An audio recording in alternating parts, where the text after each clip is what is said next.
Well, tension at the University of Vermont between students and faculty as they try to keep transmission rates low. This as the university has needed to suspend students for not complying with health guidelines.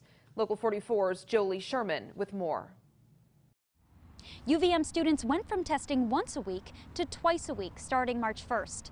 This requirement, on top of an increase in weekly cases, has made students more anxious.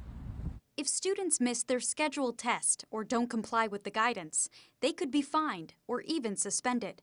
But Gary Durr, Vice President of Operations and Public Safety, says the message isn't to scare students. What we wanted to say is, this is serious. He says UVM did not increase or add restrictions.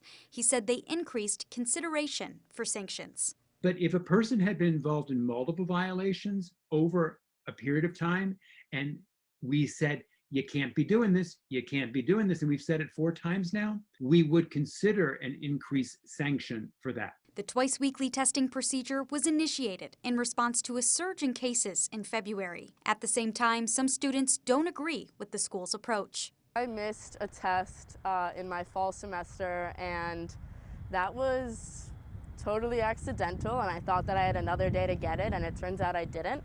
UVM senior Alex Hollander said she was fined $250 and put on probation. It's admirable that UVM is trying to contain the spread, but I think it's having, at the same time, a negative effect on the student population. So much so, students have started a petition to call for more appropriate guidelines. Almost 4,000 students have signed it. Hollander says one thing she'd like to see is better access to mental health services and counselors during this difficult time. The only way that I've been able to make appointments is by requesting emergency next day appointments. Otherwise, I'm put on a wait list of potentially a couple months. Gary Durr says he and university staff will assess the twice-weekly testing protocol at the end of the month. Jolie Sherman, Local 44 News.